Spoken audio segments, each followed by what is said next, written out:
Did you know that Michael Jackson was actually a huge Sonic fan? Sega asked Michael if he liked to make soundtracks for Sonic 3. Michael sent his demo tape, but when the game finally came out, his name was nowhere in the credits. What's your biggest digital art struggle right now? Bad colors? Lag? Tiny screen?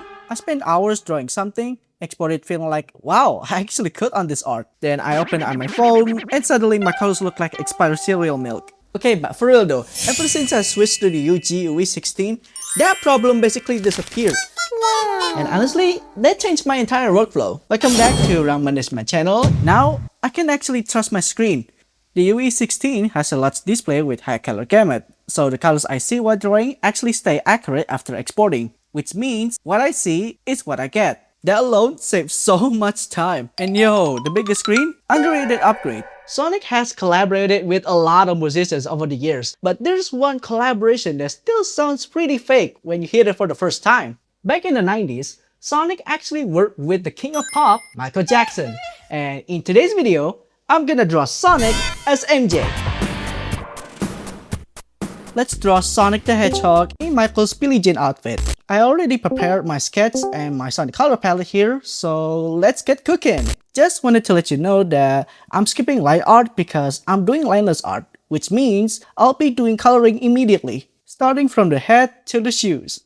While I'm drawing Sonic as the king of pop, did you know that Michael Jackson was actually a huge Sonic fan? I'm being for real, by the way. Back in 1993, Sega invited Michael Jackson to help compose music for Sonic the Hedgehog 3. No, not the movie obviously. I'm talking about the game. Before Sonic 3, Michael already worked with Sega by making his movie tie-in game Moonwalker for the arcades and Sega Genesis console, also known as the Mega Drive.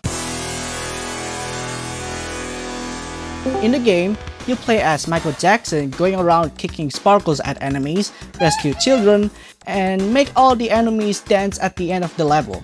In fact, the game was released in 1990, the same year when the first Sonic game was being developed by Sega and Sonic Team. One day, in December 1992, Michael Jackson visited Sega's headquarters in Tokyo to congratulate the development team on the massive success of Sonic 1 and 2. To mark the occasion, he was famously gifted and wore a limited edition Sega audio jacket that featured a large S and was produced to celebrate Sonic's Game of the Year milestone. There are even pictures of Michael playing Sonic 2, him with Sega president Hayao Nakayama and Sonic, and many more. Sega asked Michael if he liked to make soundtracks for Sonic 3, and he accepts the offer. Later, in 1993, Michael and his tour director, composer, and keyboardist Brett Boxer started to assemble a team in 4 weeks to work on the soundtracks for Sonic 3. According to Naoto Oshima, the character designer of Sonic, Michael sent his demo tape to the team, and it was an a cappella tape to be used for the game.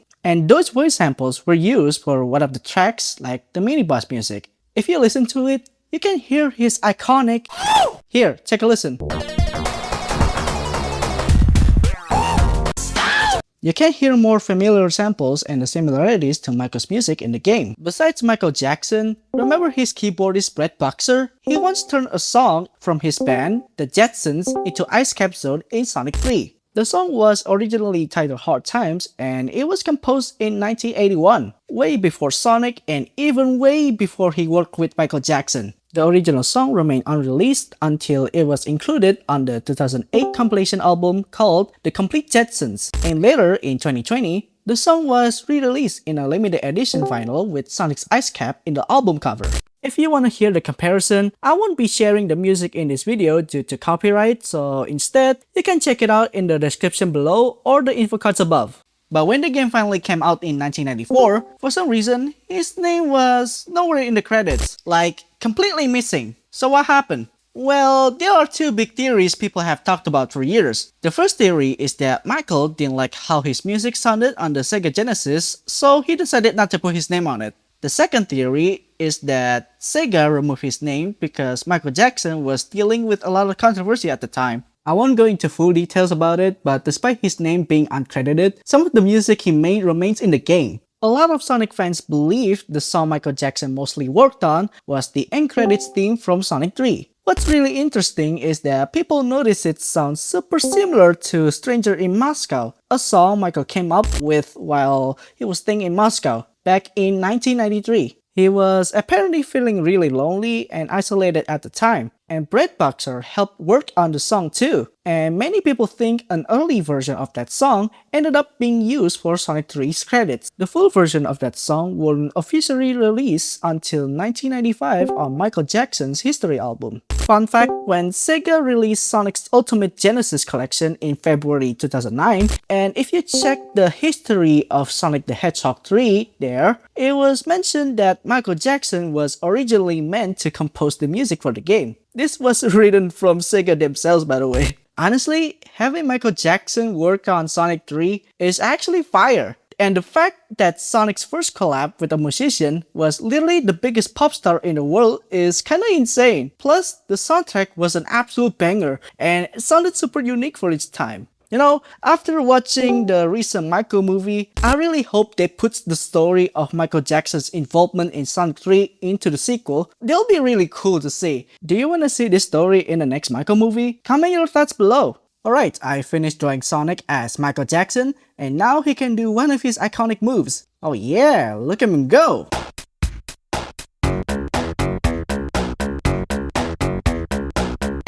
Now back to talking about the UGEE V16. First off, the design is clean. It's thin, lightweight, and won't break your back carrying it around. The 15.4-inch screen is the absolute sweet spot and it has plenty of room for your canvas. It actually fits on your desk. The stylus is pretty cool. You've got the pen tip, the 2 extra buttons, and the eraser on the top. It's battery-free, uses a smart chip for instant response, and it has 16,000 pressure levels. No lag, no jitter, just pure accuracy. Plus, it's a fully laminated screen with a matte paper-like texture.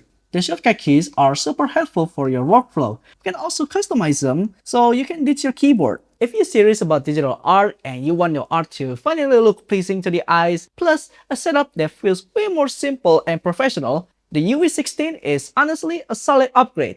If you want to see the price for the UV16, you can check in the description below. Anyway, what's your another biggest digital art struggle right now? Let me know in the comments. If you enjoyed this video, feel free to like, share, and subscribe to my channel. Thanks for watching, keep creating, and have fun!